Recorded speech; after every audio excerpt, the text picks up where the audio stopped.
Hello, good afternoon from Bonn again. I'm Ariel Alexevich from the UN Department of Public Information here at the Global Festival of Action. So I am here with another SDG Action Award winner. This is Richard. You're from Ghana. You work in women's health. So please tell us a little bit about your project. Yes, so my project is on providing comprehensive sexuality education and contraceptive services for young people, and also on the issue of maternal health. We're working to see how we save rural women from losing their lives while giving lives again. So basically, these are the two major components of my project, and since 2015, we have been supported by Restless Development. This whole initiative started with Restless Development, where there were 20 youth power accountability advocates selected from across Africa and Europe, and were supposed to find ways of implementing the SDGs in our country. And so in Ghana, I worked with a team of 3 other young people, and we decided to focus on SDG 3 and 5.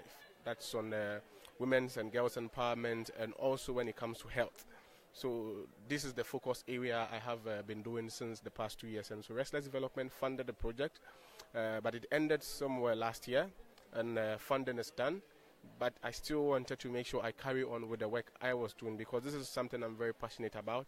And so funding should not stop me from achieving my support for young people. So that is why I continued with the project. We had a report that we launched, and through that report we have been presenting at dialogue meetings, policy forums, and trying to also apply for grants to be able to continue supporting these women and girls.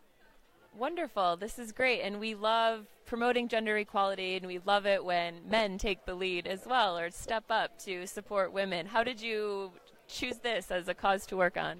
I think I always say I did not have much of a choice in terms of what I choose to do and not to do. Already at the age of 14, I was at an international conference in Canada where I was speaking on issues of child rights, and I was introduced to a group, Curious Minds. It's a youth-led organization in Ghana at the age of 10. And so I started with reciting poems and, talking about child rights, the UNCRC. So at some point I got training from UNFPA, UNICEF, different organizations in Ghana. So I had that consciousness as I was growing up that young people had challenges. We didn't have our rights. We were not respected. But growing up, getting to school, I realized that, okay, I have to focus in a particular area of children's rights or youth rights. And so then I realized my passion when it came to girls and women's rights. And for my understanding and what I've read so far, I think that empowering women and empowering girls is like the basis for development for every country. And that is my understanding, and that is why I continue to push for the rights of women and girls, particularly in Ghana. That's wonderful. And I think you touched on something important, which is that gender equality is goal 5 of the 17 SDGs. But really, gender is a part of all the goals. No poverty, good health, even climate action, these kinds of things. So women need empowerment in order for us to reach any of the goals in this agenda.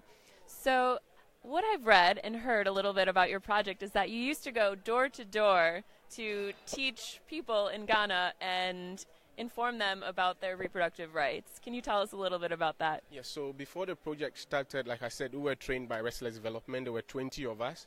And after that, we also had to carry out what we call a step-down training to other young people from community-led organizations. So we had 20 young people from different community-led organizations who we also trained. So in the course of the 2 years, these young people from these different communities assisted us in getting entry into their communities. So when we get to their communities, through them, we get to educate young people, either through focus group discussions or meeting them in schools or out of schools or having personal one-on-one discussion.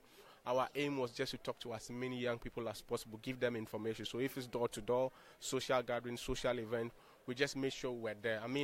We are young, we have the energy, we have the passion. So everywhere the opportunity is, we just knock at it and provide our information. Yeah. Excellent. Your work is so inspiring. So as a last question, I would love to ask you just, what do you say to youth who want to get involved but aren't sure where to start?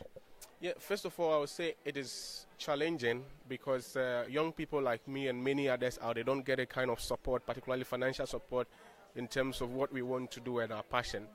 But the bottom line is that we have the SDGs. We have to achieve them by 2030. Who is supposed to work in achieving them? It is me, it is you, it is every young person. In 2030, I'm 26 now. How old would I be there? what do I want to do now so that in 2030 I see that there has been significant progress. So it depends. Every young person out there, we don't only have to talk about the kind of world we want, but we should do something to make us see that kind of world. It is challenging, but just as I started years ago and today I'm getting a recognition for my work, it is the same for every young person out there. Start small, build your networking, engage more, find opportunities, and definitely you would be able to get support for your passion.